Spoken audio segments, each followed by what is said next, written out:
Abrimos nuestras Biblias al libro de Génesis capítulo 3.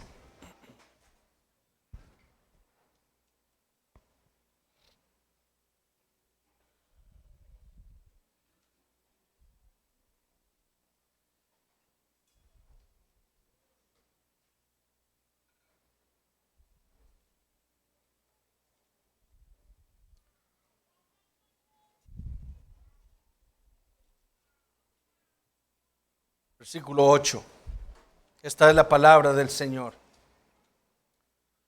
Y oyeron la voz de Jehová Dios que se paseaba en el huerto al aire del día, y el hombre y su mujer se escondieron de la presencia de Jehová Dios entre los árboles del huerto.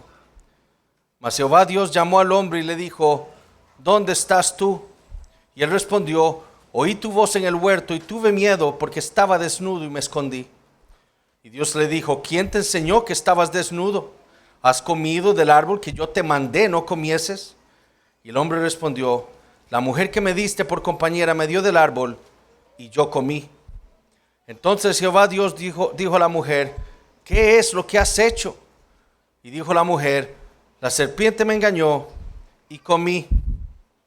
Y Jehová Dios dijo a la serpiente: Por cuanto esto hiciste, maldita serás entre todas las bestias y entre todos los animales del campo. Sobre tu pecho andarás y polvo comerás todos los días de tu vida. Y pondré enemistad entre ti y la mujer, y entre tu simiente y la simiente suya. Esta te herirá en la cabeza y tú le herirás en el calcañar. A la mujer dijo: Multiplicaré en gran manera los dolores en tus preñeces. Con dolor darás a luz los hijos, y tu deseo será para tu marido, y él se enseñoreará de ti. Y al hombre dijo: Por cuanto obedeciste a la voz de tu mujer y comiste del árbol de que te mandé diciendo: No comerás de él, maldita será la tierra por tu causa. Con dolor comerás de ella todos los días de tu vida. Espinos y cardos te producirá, y comerás plantas del campo. Con el sudor de tu rostro comerás el pan hasta que vuelvas a la tierra, porque de ella fuiste tomado, pues polvo eres y al polvo volverás. Y llamó a Adán el nombre de su mujer Eva, por cuanto ella era madre de todos los vivientes. Y Jehová Dios hizo al hombre y a su mujer túnicas de pieles y los vistió. Y dijo Jehová Dios: He aquí, el hombre es como uno de nosotros, sabiendo el bien y el mal. Ahora pues, que no alargue su mano y tome también del árbol de la vida y coma y viva para siempre. Y lo sacó Jehová del huerto del Edén para que labrase la tierra de que fue tomado.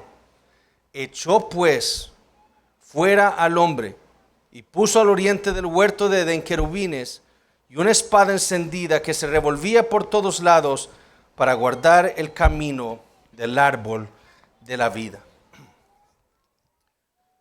Génesis 3 es el capítulo más trágico en todas las escrituras.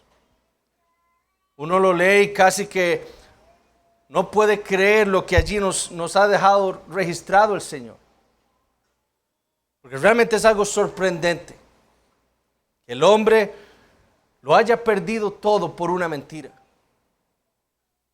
La caída del hombre es realmente lo más trágico que ha sucedido en la historia del mundo.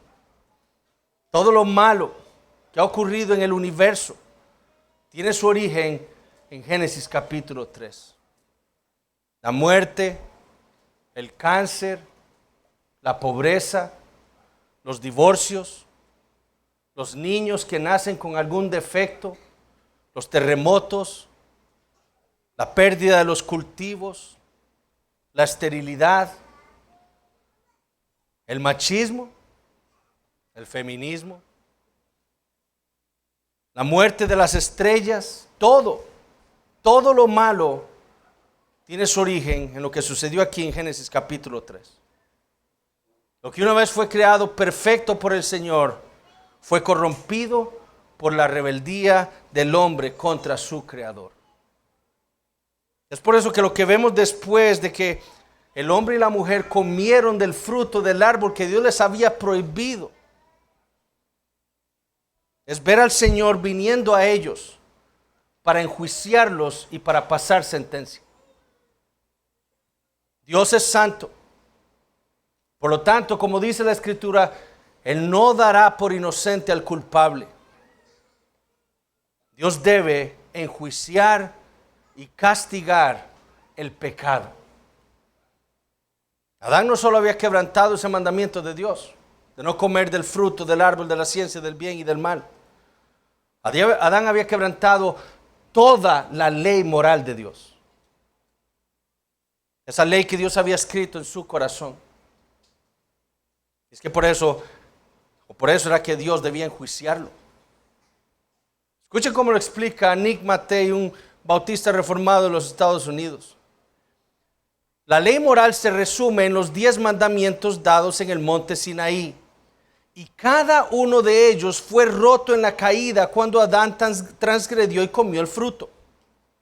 El primer mandamiento fue roto al comer el fruto porque Adán era incrédulo y egoísta. El segundo fue roto porque toleró la falsa religión proveniente de la serpiente. El tercer mandamiento fue roto porque Adán no respetó las palabras de Dios. El cuarto se quebrantó porque su violación le impidió entrar en su descanso sabático eterno. El quinto fue roto porque Adán deshonró a Dios, su Padre. El sexto fue roto porque causó que la maldición de la muerte cayera sobre él y su esposa y todos los que vendrán después de él.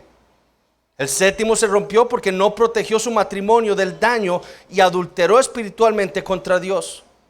El octavo se rompió porque permitió que su mujer robara el fruto. El noveno se rompió cuando no dijo la verdad sobre Dios, cuando la bondad de Dios fue cuestionada. Y el décimo fue quebrantado cuando codició el fruto. Adán entonces no quebrantó solo un mandamiento, él quebrantó toda la ley, más el mandamiento positivo que Dios le había dado en Génesis capítulo 2. Y eso, mis hermanos, es lo que hacemos cada uno de nosotros cuando peca contra Dios. Ninguno de nosotros rompe solo un mandamiento. Nosotros quebrantamos toda la ley cuando pecamos contra Dios. Toda la ley. Como dijo Santiago, porque cualquiera que guardare toda la ley pero ofendiera en un punto, se hace culpable de todos. Esa es la razón por la cual Dios tiene que venir a ellos. Dios no solo debe ahora enjuiciar al pecador, sino que también debe castigarlo. Y esto es precisamente lo que vamos a estar estudiando en esta tarde. El juicio y la sentencia de Dios en el jardín del Edén. Y lo vamos a hacer dividiendo estos versículos del 8 al 24 en 3 puntos. Primero vamos a ver el juicio de Dios sobre la serpiente. Después vamos a ver el juicio de Dios sobre la mujer. Y finalmente vamos a ver el juicio de Dios sobre Adán. Y al final trataremos de aplicar lo que vamos a estar viendo a nuestras vidas. Entonces, veamos el primer punto del sermón, el juicio y la sentencia de Dios sobre la serpiente. Hay algo muy interesante que sucede después de que el hombre peca contra el Señor. Y lo interesante es el orden en el que el Señor se dirige a los 3 individuos involucrados en este suceso, en este relato en Génesis capítulo 3. Cuando Dios llega inicialmente al jardín, interesantemente aborda primero al hombre. Luego le habla a la mujer y por último le habla a la serpiente. Sabiendo nosotros que la serpiente fue la que vino a tentar. Sabiendo nosotros que Eva fue la que comió primero, siendo engañada por la serpiente. Y sabiendo nosotros que Adán después fue el último en comer cuando su esposa le dio. Pero fue Adán al primero al que el Señor llamó a cuentas. Versículo 9, mas Jehová Dios llamó al hombre y le dijo, ¿dónde estás? ¿Por qué razón es que Moisés registra esto así? Bueno, porque Dios quiere que nosotros entendamos que a quien Dios responsabilizó por la caída no fue a Eva, no fue a la serpiente, fue a Adán. Él fue el responsable de lo que sucedió aquel día. Como el hombre, como el portador de la imagen de Dios, como su representante en la tierra, como aquel que debía liderar a su esposa y protegerla, como aquel que debía fungir como el sacerdote en el jardín, en el templo de Dios y protegerlo de toda inmundicia, Adán falló. Y Dios entonces lo responsabilizó a él por su pecado. Por eso es que Dios le habla primero al hombre. Por eso es que lo llama a cuentas a él. Y eso es lo que nosotros también debemos entender, hermanos. Y le hablo aquí a los varones. No solo esposos, sino a los solteros que van a ser esposos si Dios quiere en un futuro.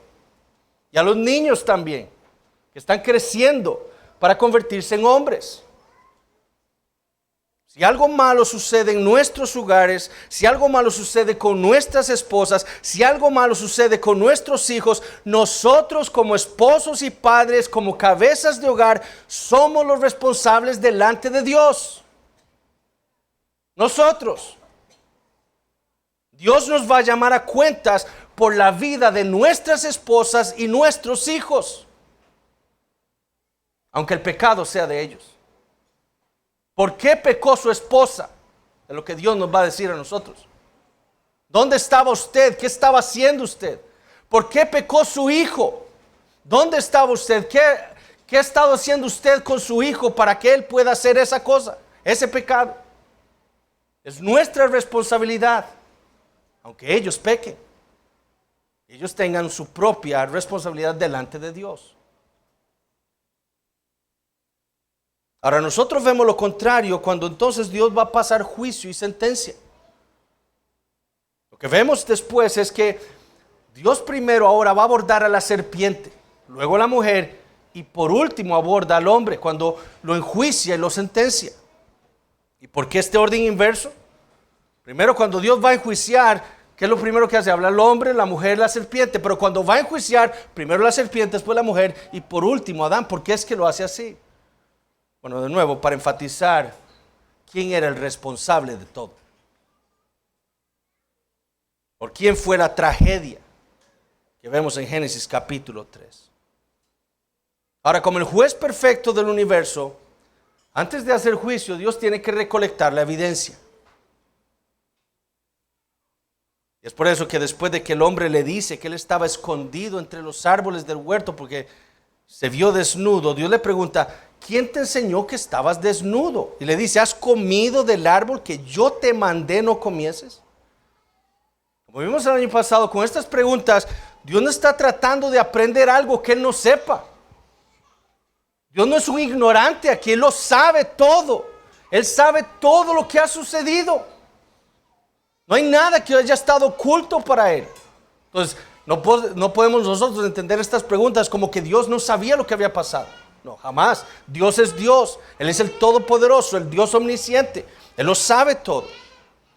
El cuestionamiento hacia Adán tiene otro propósito. Pero ese propósito lo veremos dentro de 3 semanas, no ahora. Pero esa pregunta no es porque Dios no sepa lo que ha sucedido. Ahora, ¿qué le dice el hombre? Sí, comí. La mujer que tú me diste me dio y comí. Dios entonces se vuelve a la mujer y le pregunta, ¿qué es lo que has hecho? ¿Qué hace la mujer? Decir la verdad. ¿Sí? La serpiente que tú creaste me engañó y comí. Dios entonces tiene la evidencia. Ellos se han declarado a sí mismos culpables delante de Dios. Ellos mismos están admitiendo que han quebrantado la ley de Dios.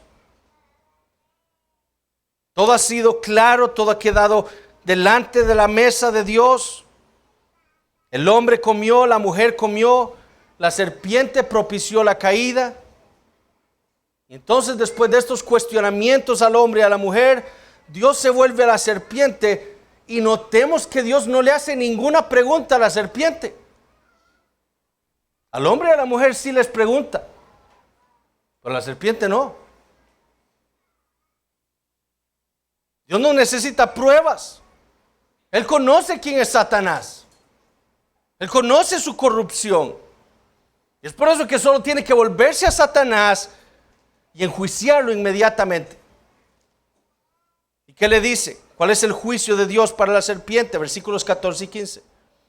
Y Jehová Dios dijo a la serpiente, por cuanto esto hiciste, maldita serás entre todas las bestias y entre todos los animales del campo. sobre tu pecho andarás y polvo comerás todos los días de tu vida.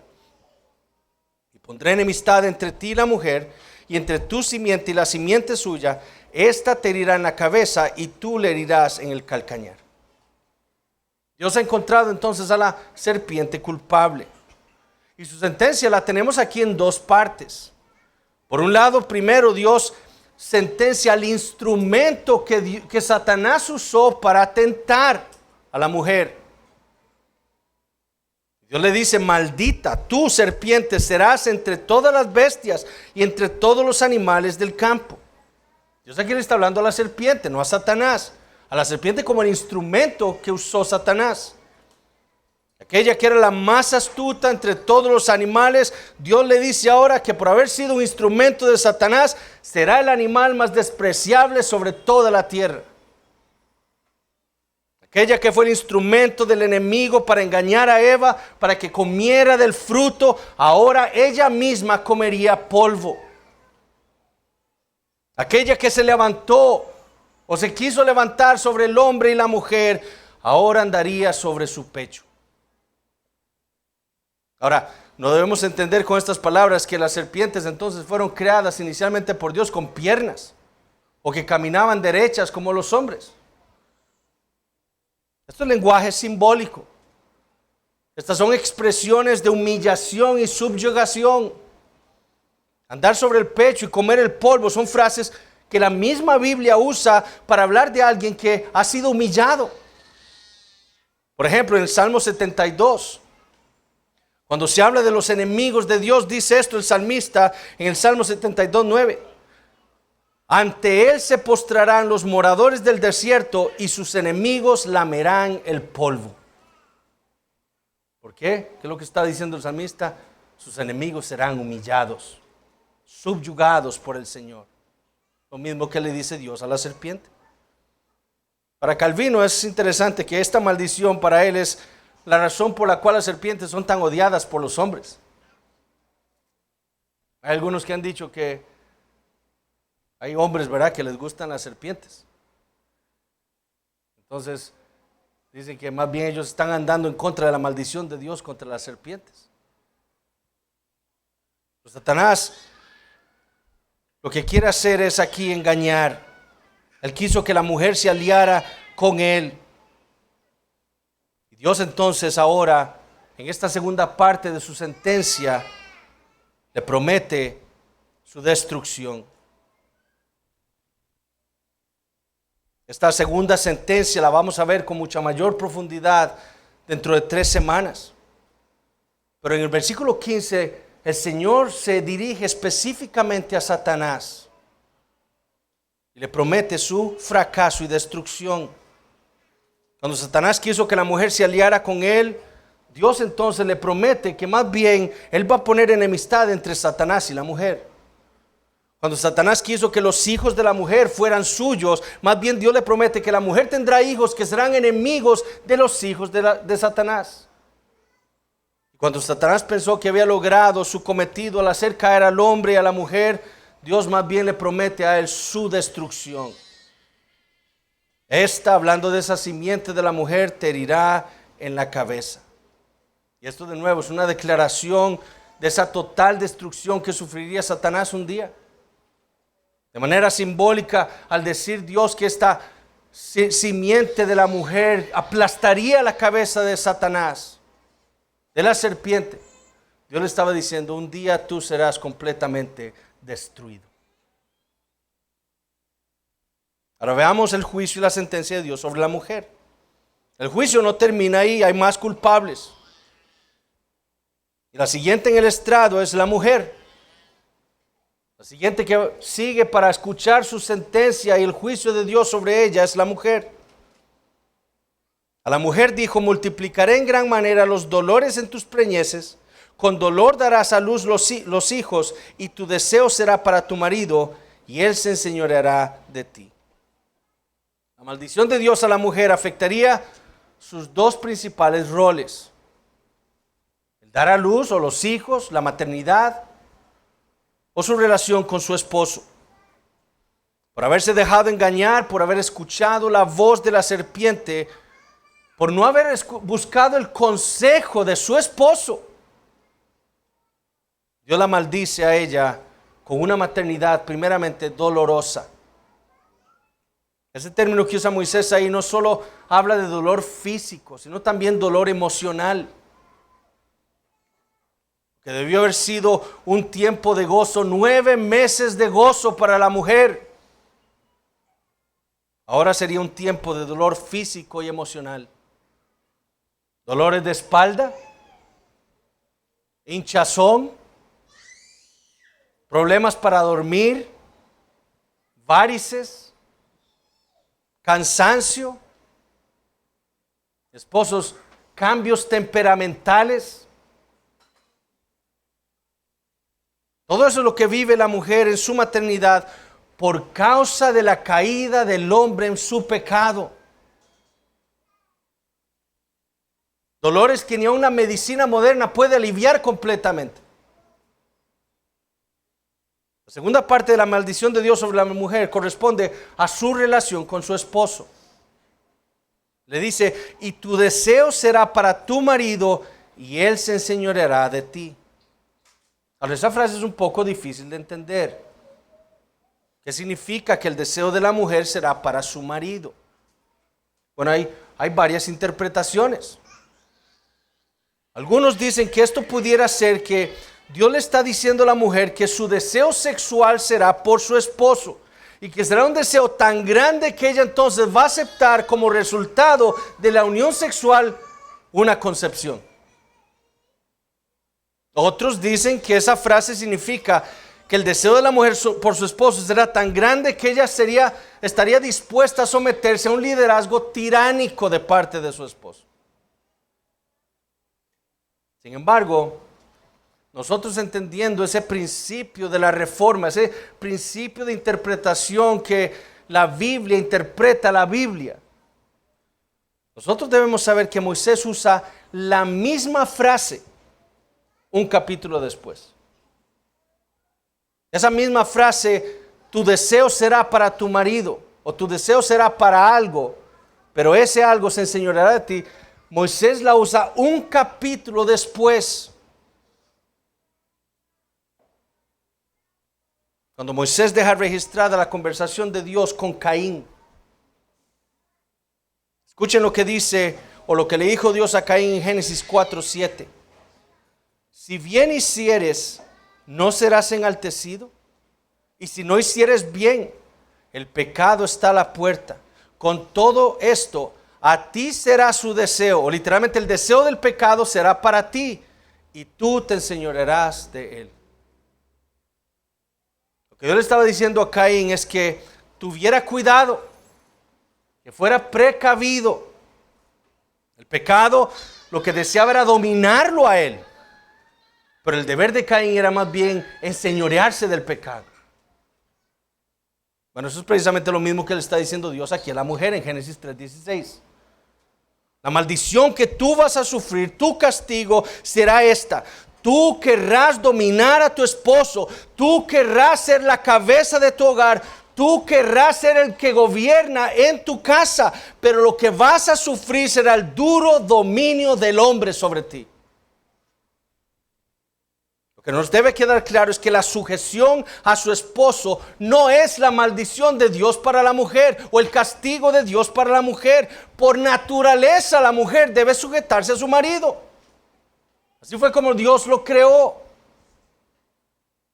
La maldición era sujetar a la mujer a ese deseo de ser la cabeza de su esposo, pero sufrir lo contrario. Más bien un duro señorío de parte de él. Y esta es, mis hermanos, la entrada de la guerra de los sexos al mundo. La entrada del machismo y el feminismo. Como el resultado de la caída, el hombre ya no iba a liderar su hogar con facilidad. Ahora debía luchar contra su esposa por su liderazgo. Escuchen lo que dijo Susan Fogg, una teóloga en una revista, en la revista teológica de Westminster. Ella dice, estas palabras, tu deseo será para tu marido, marcan el inicio de la batalla de los sexos. Como resultado de la caída, el hombre ya no gobierna con facilidad. Él debe pelear por su liderazgo. El pecado ha corrompido la sumisión voluntaria de la mujer y el amoroso liderazgo del esposo.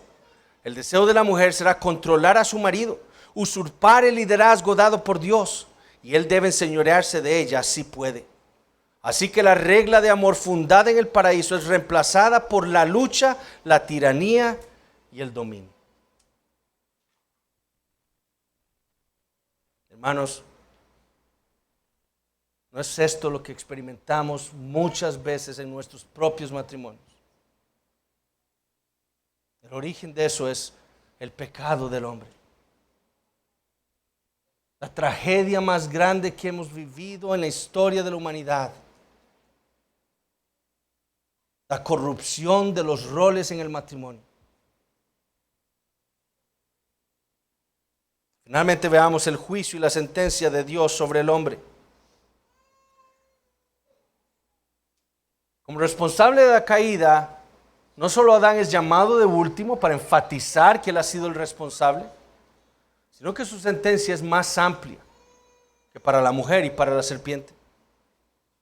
Versículo 17, y al hombre dijo, por cuanto obedeciste a la voz de tu mujer y comiste del árbol que te mandé diciendo, no comerás de él, maldita será la tierra por tu causa. Con dolor comerás de ella todos los días de tu vida. Espinos y cardos te producirá y comerás plantas del campo. Con el sudor de tu rostro comerás el pan hasta que vuelvas a la tierra, porque de ella fuiste tomado, pues polvo eres y al polvo volverás. Notemos que así como la caída afectó la vida de la mujer, así mismo la maldición para Adán o el castigo para Adán afectó su trabajo diario. Y notemos que Dios le recuerda a Adán cuál fue la razón de la sentencia y el castigo. Por cuanto obedeciste la voz de tu mujer, por no temerme a mí, por no obedecer mi voz, por no atender mi instrucción, por no obedecer mi mandamiento y por el contrario, temerle más a tu mujer que a mí y obedecer su voz en vez de la mía. Por eso la tierra será maldita. ¿Ven el sarcasmo de Dios? ¿Qué fue lo que hizo Adán? Comió del árbol o del fruto del árbol prohibido. ¿Qué le dice el Señor? ¿Comiste? ¿Comiste del árbol que te prohibí comer? Bueno, ahora con dolor comerás de ella todos los días de tu vida. Y con el sudor de tu rostro comerás el pan hasta que vuelvas a la tierra. Usted comió, si ahora va a comer, pero con dolor y sufrimiento, con angustia, por su pecado. Ahora notemos cómo se vería esa maldición o ese castigo. Primero la tierra iba a ser maldita. Es decir, cuando antes la tierra producía frutos, toda planta en abundancia, ahora junto a ello produciría espinos y cardos, hierba mala. El cultivo ahora iba a ser difícil. Ahora Adán iba a experimentar pérdidas muchas veces de sus cultivos. Iban a haber enfermedades y pestes que iban a afectar su trabajo en la tierra. Que iban a hacer de su trabajo mucho más difícil. Segundo, Adán sería sentenciado a vivir, dice, con el sudor de su rostro. Cuando su trabajo al inicio iba a ser placentero, ahora iba a estar acompañado de dolor y cansancio. En Job capítulo 7 dice, ¿no es acaso brega la vida del hombre? O sea, ¿no es acaso difícil la vida del hombre sobre la tierra? Por supuesto que es difícil, pero ¿por qué es difícil? Por el pecado de Adán.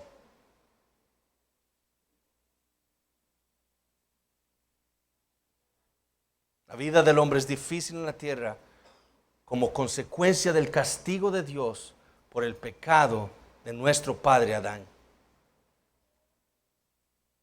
Bueno, así es la vida del hombre entonces después de Génesis 3. Sequías, inundaciones, máquinas que no funcionan, entregas que no llegan a tiempo, computadoras que se apagan y perdemos todo lo que estábamos haciendo, impresoras sin tinta, transporte atrasados, burocracia del gobierno que impide que tengamos los documentos a tiempo para abrir nuestro negocio. Algunos hermanos que saben esto. Todo lo que hace dificultoso nuestro trabajo aquí en la tierra es consecuencia del pecado de Adán. Ganarse el pan de cada día para proveer para nuestras familias se volvió dificultoso por causa del pecado.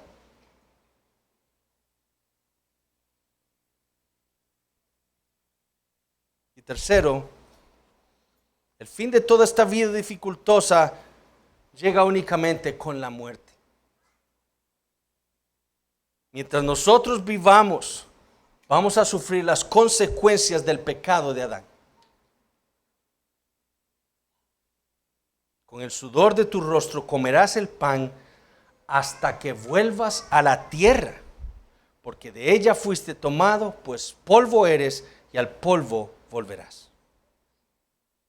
Lo que debió haber sido un futuro glorioso para Adán, si obedecía ese pacto que Dios había hecho con él, en Génesis capítulo 2, poder obtener la vida eterna, no morir jamás, ahora sería todo lo contrario. Él había sido tomado del polvo de la tierra con el propósito de que no muriera más. Pero ahora por su desobediencia más bien iba a volver al polvo del cual había sido tomado. Hermanos, después de que Adán cae en pecado, cada vez que un hombre nace, empieza a morir. Nosotros nacemos, ¿para qué? Para morir un día.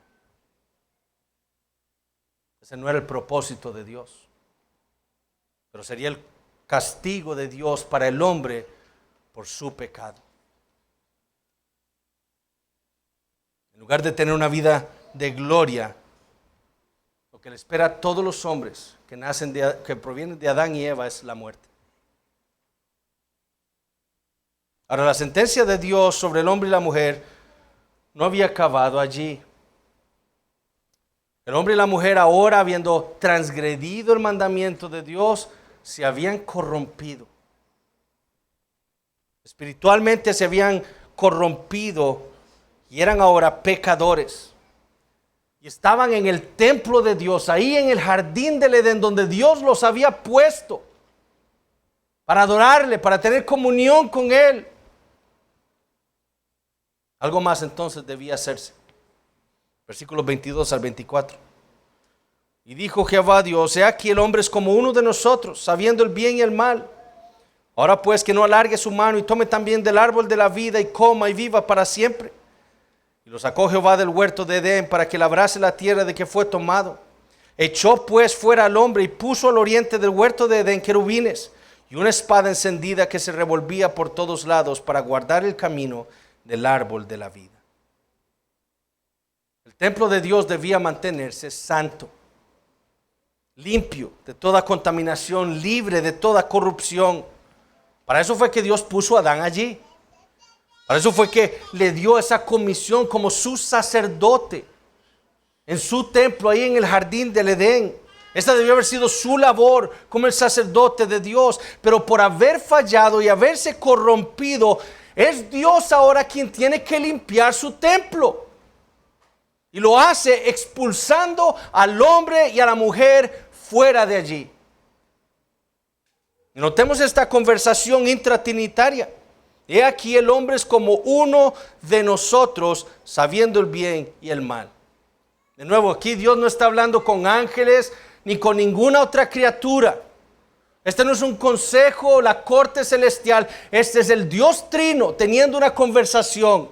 El hombre se ha hecho como uno de nosotros, sabiendo el bien y el mal. Y le dice Dios: ahora pues que no alargue su mano y tome también del árbol de la vida y coma y viva para siempre. ¿Qué quiso decir Dios cuando dice que el hombre se hizo como él? Bueno, de nuevo, esta es otra frase difícil de entender. Para Calvino, por ejemplo, este es un ejemplo de sarcasmo divino. Es como si Dios, dice el reformador, estuviera picando el corazón del hombre. Usted quiere ser como yo. Véalo. Eso no es lo que está haciendo Dios. Esto no es sarcasmo.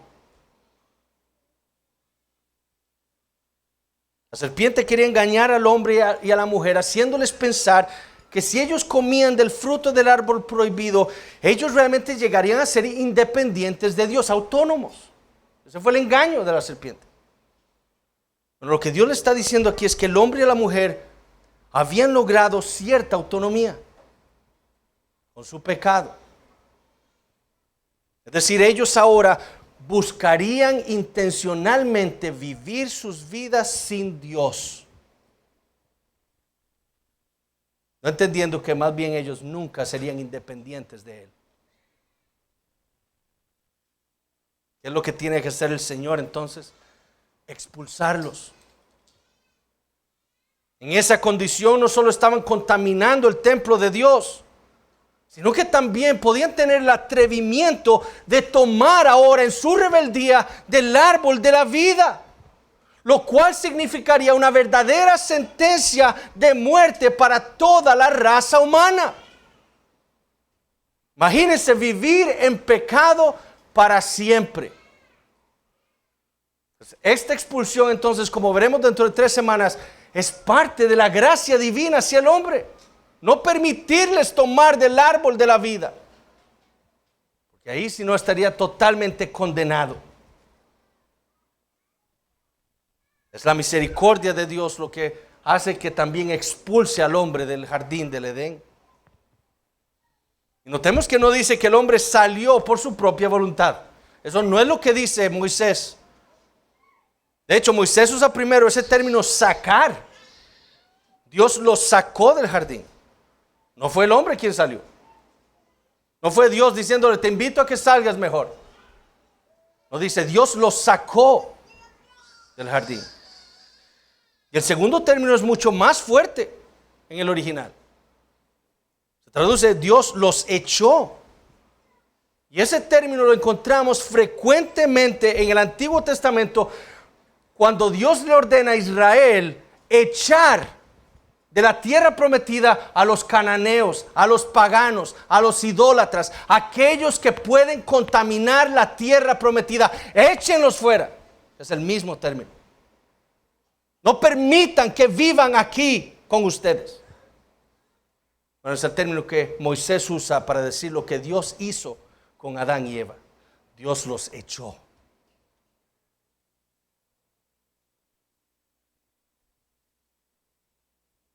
Pero también les cerró el acceso a Dios. Y lo hizo, dice Dios, o lo dice Moisés, poniendo 2 querubines al este del jardín, donde estaba la entrada al Edén. Estos querubines iban a hacer lo que los levitas harían miles de años después, en el tabernáculo y en el templo. Protegerlo de la entrada de cualquier cosa inmunda. Para eso estaban esos querubines. Nada inmundo entrará en el templo de Dios, delante de la presencia del Señor. Y puso una espada de fuego revolviéndose, para que le quedara claro al hombre que no se podía atrever a entrar al jardín. Si el hombre osaba entrar en el templo de Dios para tomar del fruto, sería totalmente despedazado. En su inmundicia, en su corrupción, el acceso a Dios había sido cerrado. Y así fue, mis hermanos, como Adán y Eva perdieron todo lo que tenían por su pecado. Ellos no encontraron ninguna ganancia en pecar contra Dios y lo perdieron todo. Así es el pecado. No solo perdieron su santidad, sino que perdieron algo mucho más valioso.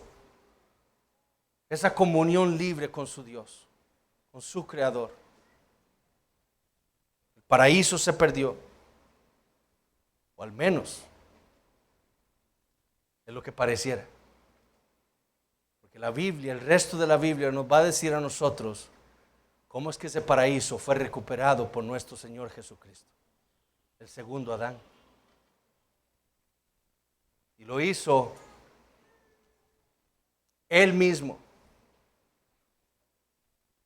yendo contra esos querubines para ser despedazado por la ira de Dios, no por su pecado, porque Él no era pecador, sino por los pecados de Adán y Eva y el resto de sus descendientes, para salvarnos. ¿Cómo aplicamos esto a nuestras vidas?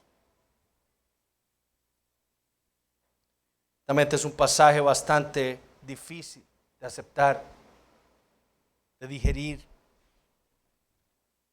Yo creo que primero, si hay algo que debe producir en nuestros corazones un pasaje como este, es el deseo por un mayor temor a Dios. No solo son los incrédulos los que deben temer al Señor. El llamado a temer a Dios es principalmente para los creyentes, para los cristianos. El principio de la sabiduría, dijo Salomón, es el temor de Jehová. El Salmo 34:9 le dice: temed a Jehová, vosotros sus santos.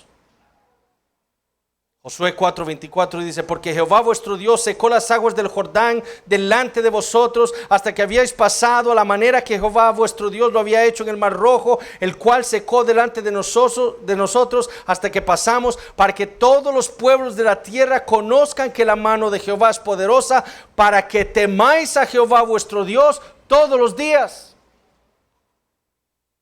1 Samuel 12:24, solamente temed a Jehová y servidle de verdad con todo vuestro corazón.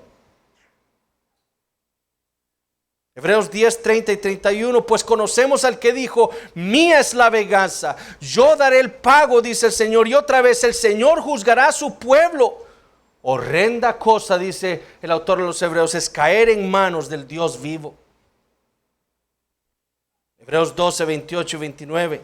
Así que recibiendo nosotros un reino inconmovible, tengamos gratitud y mediante ella sirvamos a Dios, agradándole con temor y reverencia. ¿Por qué? Porque Dios es fuego consumidor. ¿Qué le faltó a Adán aquel día? Temer a Jehová. Adán sabía lo que Dios le había dicho, hermano. Dios se lo había dicho directamente a él. Él sabía tanto la promesa como la advertencia de quebrantar el mandamiento. Él sabía que Dios se paseaba en el jardín al aire del día. Con esa frase Moisés nos está diciendo que el día era muy fresco.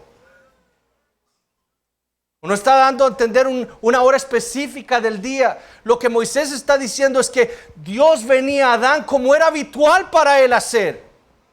Constantemente Dios estaba viniendo a Adán para tener comunión con él, para instruirlo con su palabra. Y sabiendo Adán que Dios venía habitualmente a él, aún así decide pecar.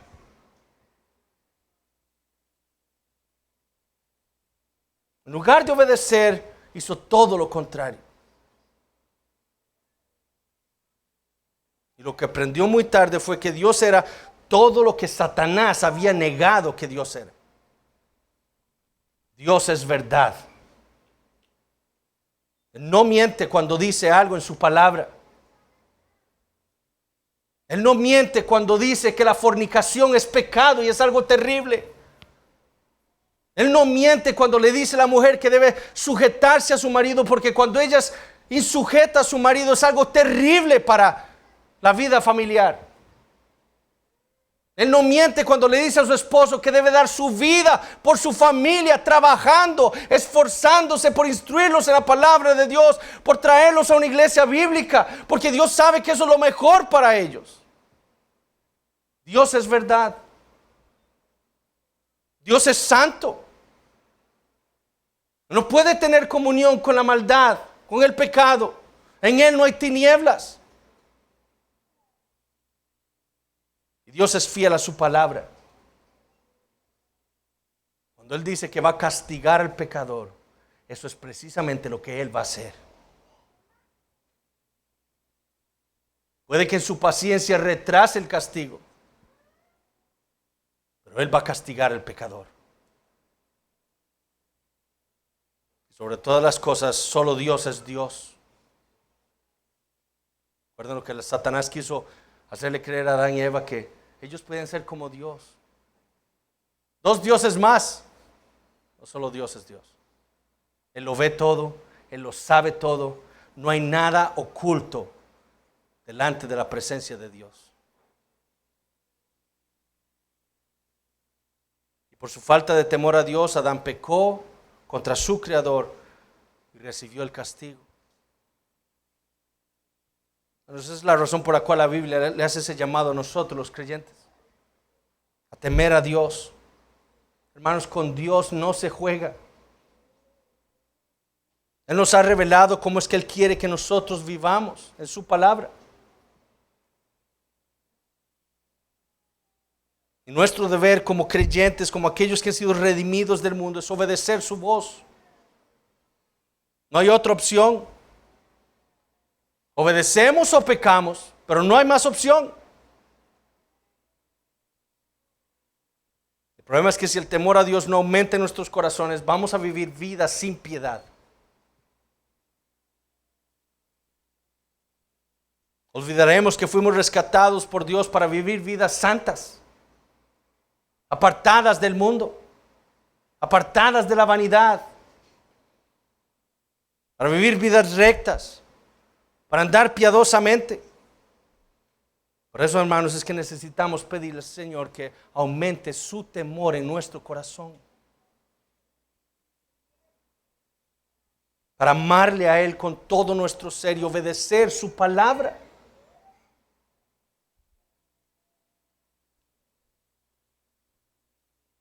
Hermanos, como les dije, Dios lo sabe todo. No hay nada que nosotros hagamos en secreto que Dios no lo sepa, nada. ¿Cómo entonces es que nosotros podemos pecar contra Él? ¿Ven la locura del pecado?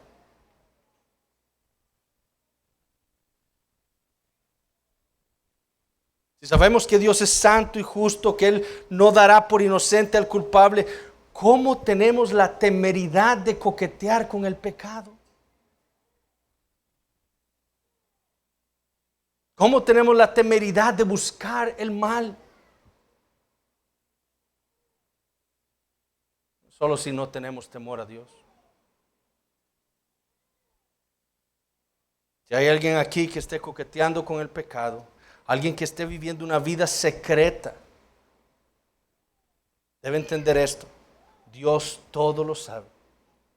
No hay un solo pecado que Dios nos saque a la luz y lo castigue. Y si nosotros somos de Él, podemos tener esto por seguridad. Si somos suyos y estamos pecando contra Él, Dios nos va a disciplinar.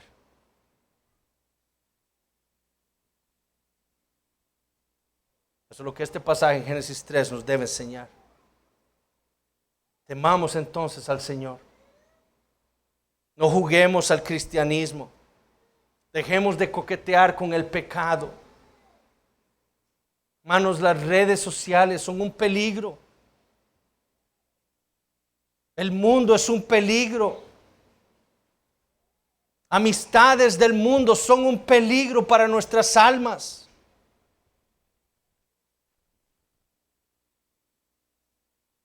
Dejemos de coquetear con el mundo, con el pecado. Temamos al Señor. Él es fuego consumidor.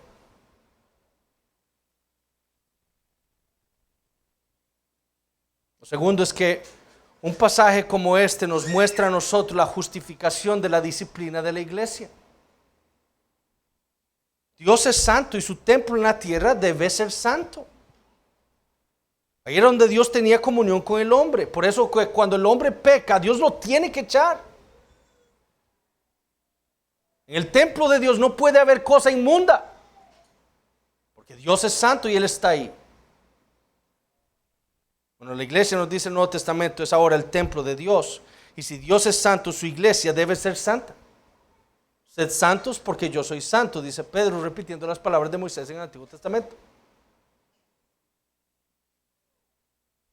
Por lo tanto, a pesar de que la iglesia, cierto, está conformada por pecadores que han sido redimidos, pecadores pero que ahora tienen un nuevo corazón, pecadores que tienen ahora una nueva mente, que tienen al Espíritu Santo.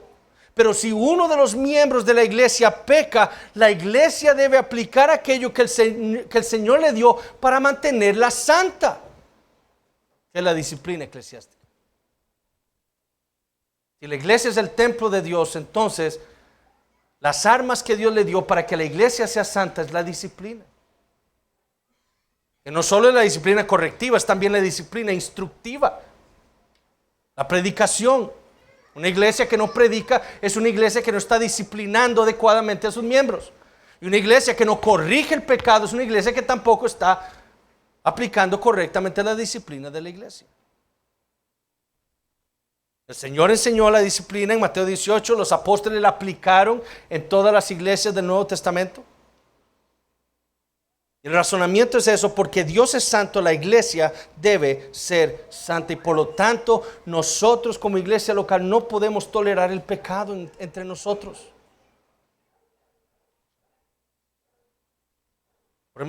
Por eso debemos ser vigilantes para mantener la santidad de esta iglesia local. La disciplina entonces no es algo antojadizo, no es algo malo, más bien es todo lo contrario, es algo bueno y necesario para que la iglesia sea como su Dios. Si usted está aquí entre nosotros, usted está sin Cristo, o si usted dice que usted es cristiano, pero su vida está en contra de las Escrituras, usted tiene que saber esto. En su vida de pecado, su acceso a Dios está cerrado. La Biblia dice que si usted está sin Cristo, está sin Dios en el mundo.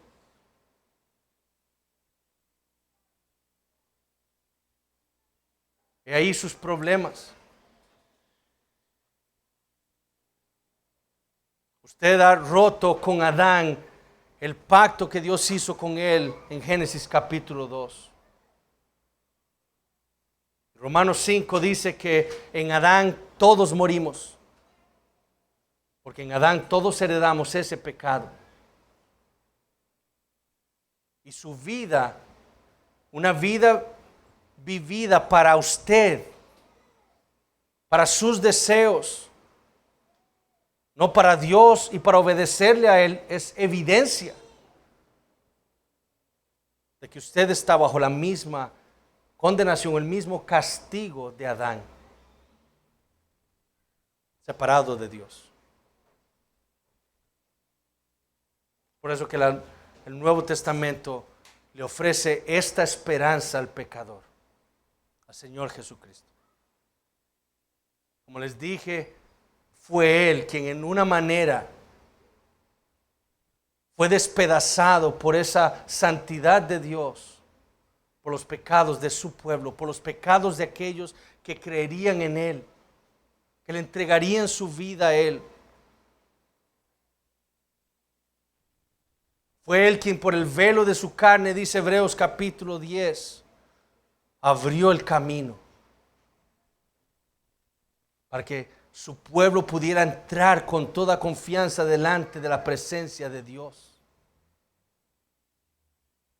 Ese lugar santísimo que había sido resguardado detrás de un velo que solamente el sumo sacerdote y una vez al año podía atravesar, fue roto de arriba abajo cuando el Señor Jesucristo cumplió su obra por su pueblo, representando que ahora su pueblo tiene acceso libre a Dios. Pero si usted está sin Cristo, usted no tiene ese privilegio. Es por eso que la Biblia y el Señor le ofrecen a ustedes al Señor Jesucristo. Él es el único que puede darle a usted ese acceso a Dios que usted no tiene por sus pecados. Él es el único que lo puede limpiar a usted de aquello que le impide acceso a Dios.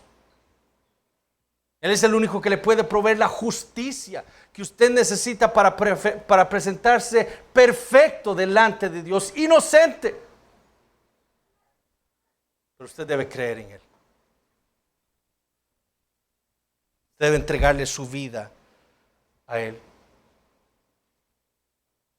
La petición nuestra de esta iglesia es que usted haga precisamente eso. Que analice su vida. Que medite en su condición delante de Dios. Pero que recuerde la promesa de Dios en las Escrituras. El Señor Jesucristo. Él es el único que le puede llevar a usted hasta el Padre. Él es el camino, la verdad y la vida. Nadie podrá ir hasta el Padre si no es por medio del Señor Jesucristo. Arrepiéntase entonces de esa vida de pecado y crea en el Señor. Vamos a orar. Padre Celestial, te damos gracias por tu palabra. Te damos gracias, Señor, por enseñarnos una vez más. Pero habiendo sido expuestos a este pasaje, Señor, lo único que queda es arrepentirnos por nuestra maldad. Arrepentirnos, Señor, por vivir una vida de vanidad. Por no estar viviendo una vida verdaderamente cristiana. Oh Señor, auxílianos. Y pon tu temor en nuestros corazones. Para que podamos vivir piadosamente. Para que podamos perseguir la santidad sin la cual nadie verá al Señor. Oh Padre Santo, cuida de esta iglesia local. Cuídanos, Señor, de tolerar el pecado entre nosotros. Y más bien, Señor, luchar por ser cada día más santos. Guarda nuestras familias. Guarda nuestros hijos.